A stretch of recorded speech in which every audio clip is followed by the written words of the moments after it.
In this lesson, I'm going to explain how you can put objects in motion and then customize their motion paths. To follow along, go to Working Files, After Effects Projects, and open up 0503 Motion. I have two comps here, one with this tennis court and then one with this little ellipse, and we're going to work with this one first. This is a shape layer with an ellipse in it, and if you recall when I talked about shape layers before, they have two property groups by default, Transform and Contents. Transform has its own position property, and Contents has the ellipse, and inside the ellipse property group, there's its own Transform property group with position there too. So I could animate position using either the ellipse's own position property, or I can do it for the entire layer, the entire shape layer. So we're going to stick with the entire shape layer here, because it'll work equally.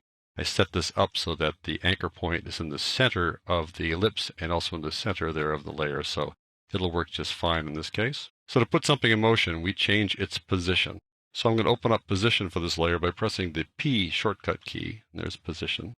And to set the starting point for the motion animation, you need to turn on keyframes. You need to click the toggle animation switch. So there you go. Now it's on. When I click the toggle animation switch, it automatically adds a keyframe, and the keyframe will have the values of the current position. But as long as I'm on top of that keyframe there with the current time indicator, I can move it to some other place, change those values, and it doesn't add another keyframe. It doesn't cause motion. It just means that this keyframe now has new values. So we're going to start the motion here in the upper left-hand corner. Now let's say we want to go in a couple of seconds here or so and move it someplace else. So I'll move it over here, and maybe down here like that. All right, now you can see it's got this little motion. It's going to go like that, from there to there. Let's go a little bit farther here. Let's say 4 seconds. I want to bring it up to here. And now notice what just happened. It has a curve there. When you have more than 2 points, After Effects automatically creates a curve to the motion path. This is called the Bezier curve, named after a Renault automobile company engineer who designed cars using Bezier curves. They weren't invented by him, but he did popularize them, so they're called Bezier curves. And the Bezier curves have little handles on them. If I click on this, let's say middle keyframe there, you see it has 2 handles there. We'll talk about the handles a little bit later. Let's go a little bit farther here and just drag this guy down there. And there's another curve. A little bit farther, go to 8 seconds, let's say, and bring it up there. And go to the end and bring it, let's say, down to the bottom.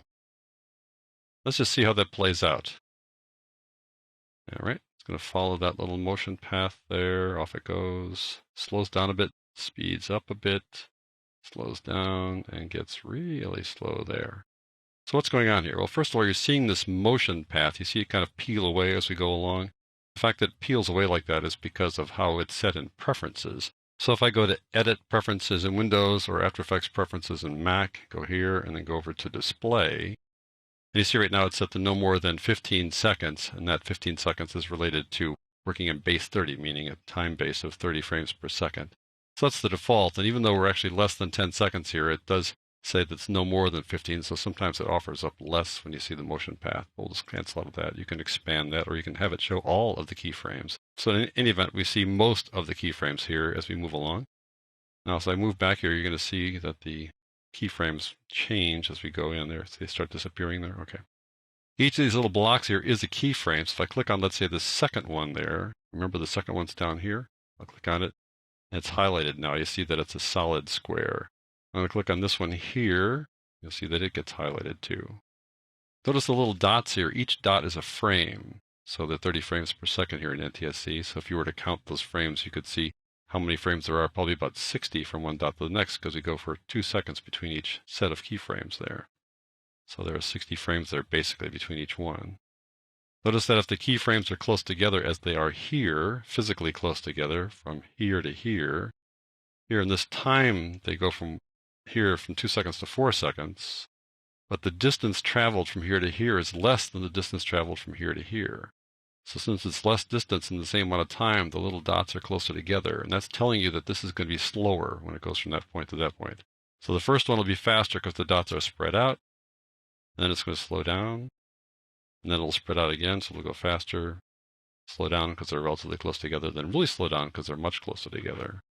If I want to speed something up, for example, I can move these guys closer together. So right now, we have this thing going from there to there pretty fast. If I put it over like this, it's going to go much faster because I'm spreading them out. There are fewer frames now between those 2 keyframes. Let's see how that goes.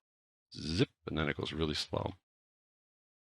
Now you might notice that when it gets to a keyframe, it instantly changes its speed. That's instant acceleration, which is not realistic. We're going to talk about something called easy ease in the next lesson where we make it more realistic. But right now we're just trying to adjust the motion path there. Let's say I want to change the motion path. I don't really like the fact that it goes way down here to the lower left-hand corner. I can select that keyframe. If I click on it, then I've now selected it. And I can move it, let's say, over to here or over to here. If I click someplace else, that will just turn off the keyframe, so that's not going to help any. But if I want to change the keyframe, let's say right there, let's say I don't want it to be sliding along, I want to add a keyframe. If I grab this guy and just move him, that's going to add a keyframe. Notice how the keyframe popped up there and there. Go over here a little ways. Let's say I want this keyframe here to be added. Not right there, but we'll add it over like that. So we can add a keyframe simply by changing the position at a new time where there is no keyframe present. Let's say I want the first keyframe to be different. I'm going to navigate to that keyframe using these two triangles here. Left one takes us back to that first one.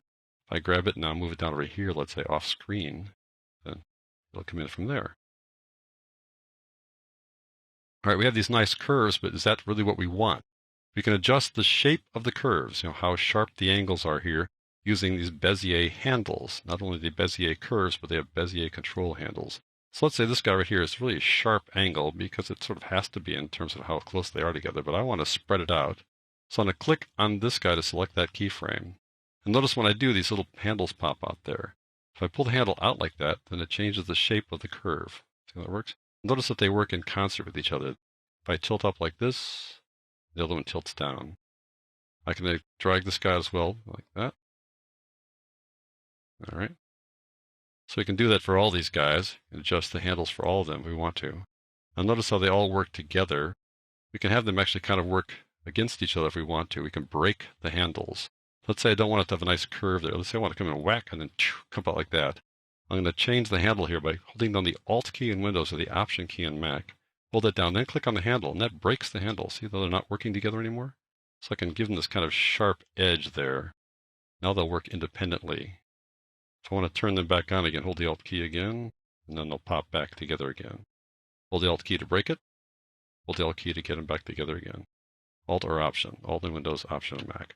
So let me break it again, holding down the Alt key here in Windows, the Option key in Mac, and break that. Now that they're broken, I take my finger off the Alt or the Option key, and I can adjust them like so. Let's do one more just so you get how that concept works. This guy, we already smoothed that one up, but I want to make this curve a little more abrupt here. It's hard, I'm not really sure where that keyframe is. Let me just navigate to it by clicking over here. Ah, that's the one. So I click on it, that'll highlight it. Sometimes it's hard to find the handles when the object that you're working with is right on top of it like that. So I'm going to move the current time indicator a bit there. And there are those two handles. So I can adjust them like so. But I'm going to break them again. So I'm going to take my mouse off them for a second, hold on the Alt or the Option key, and now I'll break them like so. There we go. Cut like this. Now I can let go of the Alt or the Option key. Once they're broken, you can let go. All right, let's just see what we've done here. Go back to the beginning. I'm going to get rid of this path by just clicking away from the shape layer to deselect it. Now you just see the guy moving through the screen like that. And one more little curve down to the bottom. Then it'll start all over again. Okay. So that is how you add motion. I'll click on the shape layer so you can see the motion path again. And that's basically how you can add motion and adjust the curves or adjust the motion path using the handles and also adding keyframes or taking keyframes away. By the way, you can always click on a keyframe and say, well, let's get rid of you. I'll click that and delete it. That changes that whole path like that. All right, let's try something using some video. I'm going to go to the motion tennis comp. What I want to do is I want to fly in that text back there and fly in this tennis ball. So first of all, I'm going to turn off visibility for the tennis ball because it's kind of in the way, right? Clicking that little eyeball, turning it off. What I want to do is I want to bring in this tennis anyone text and just fly it into the screen. So I want to fly, let's say, starting right after this guy hits the ball there.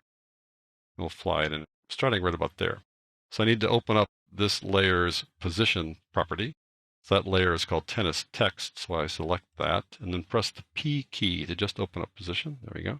And I turn on keyframes for there. Now, the fact that it's in the wrong place is no problem. I'm now just going to drag it to the right place. Let's say over here. Can't really see it over there. I need to sort of shrink down the view, or you need to zoom out. So I'll go to, let's say, to 12% so you can see. That's our bounding box right there. So that's our first position. And then we'll just bring it in, let's say, around 2 seconds or so, we'll bring it in. So I'll just slide it over, or I can change the numbers here. I'm going to change the X value there. So there's the X value. I want to drag it to the left. I start pulling it this way. But you see how slow that is when you're just dragging like that? Well, if you hold on the Shift key, it'll go faster. It goes a bit faster, like accelerates up that motion a little bit. All right. So now we've got that motion. Let's see what it looks like. It's going to look very rigid. There you go. Let's give it a little bit of a swirl or a swoop to it. So I'm going to click on these handles and maybe have it go down like this, perhaps, and have this one go up. So it kind of settles in maybe like that. So let's see how that looks now. Go down and then zoom like that. Okay. Let me zoom out on the comp view again by holding down Shift / and that'll go to fit. There you go. Let's bring the ball in now. Click on the ball and turn on its eyeball. I obviously need to change its scale here. What I want to do is I want to follow the motion of one of the balls that's hit by this instructor there, Steve. So we'll just watch this for a second. And now he's going to hit the ball. And now right about there is where I want to have this ball fly off his racket too. So first of all, I need to change the scale. So I'm just going to drag the scale down. Now I'm going to hold the Shift key to constrain the proportions, getting it way, way down like that. Now I'm going to change its position by dragging the center of it right to Steve's racket there. Now I'm going to open up both scale and position here for the tennis ball. So I press S for scale and then Shift P to have two things showing at once. And turn on keyframes for them because these are the starting positions, beginning of the change of the animation. Now let's see if we can follow this tennis ball there from there to stand here. So I'm going to have that tennis ball follow that route, but I'll have to do a little bit of adjustment after the fact. What I want to do now is just make sure that I move it to that spot. So I'm going to take it there and move it to that spot. And we'll deal with the arc a little bit later. And then go a little bit farther forward here and have it, let's say, about this point, end up over here between the Y and the N. So we'll just drag it over there. Now we're going to fix the motion here in a second. We're also going to fix the scale. Now I've got that starting at basically nothing. By there I want it to be pretty large, maybe even larger by about there. So let's scale it up by just dragging the scale value here. By changing the scale value with the current time indicator to a new place, that automatically adds a keyframe there. So let's see how that looks now. It's going to go, here it comes, and then he hits it, and then it goes over there. And when it gets to the any one, let's have it be small again. So I'm going to navigate right to that keyframe there by navigating with this little triangle. There we go. Let's scale it down so it sort of fits there, right? There we go. That works. Now we need to adjust the path. So I'm going to put the current time indicator basically where the tennis ball is about halfway through the motion there. Now we can't, at this point in our instruction, make the tennis ball exactly match the acceleration of that tennis ball there, but we can at least more or less match the arc of it. So I'm going to click on the keyframe there to turn on its handle. Just its handle like so you can see it more or less. There's the arc of the ball there. And go over here and click on this one as well and have it match it. Let's just sort of see if that kind of fits there. More or less for a little bit. Maybe we can drop this guy down just a touch here. So we're more or less matching the arc of the tennis ball. And then now it comes out. And the thing is we want it to come out and go like this. So we need to get this handle set first. So I'm going to go to the end here and click on this last keyframe. And there's its handle kind of hidden away there. Pull that up so you can get that thing really pulled up like that. And if I go over to this keyframe, the one there in the middle, if I start moving it, then we're going to change both the top and the bottom. We don't want to do that. We want to just affect just this line coming out here. So you need to break the handle. Hold down the Alt or the Option key to break the handle. I can let go of the mouse, let go of the Alt or the Option key, and now continue. And let's just bring it way up like that. There we go. And let's see how that guy works. Here we go. Let's turn off the motion path for a second. Just click away so you don't see the motion path. We'll try that again.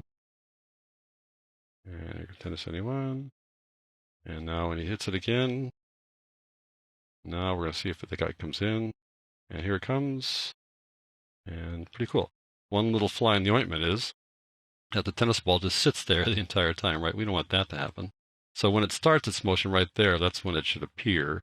We could use opacity to do that, but I can just drag over the endpoint there, over my cursor over the beginning, and just drag it over and have it just appear right there. There we go.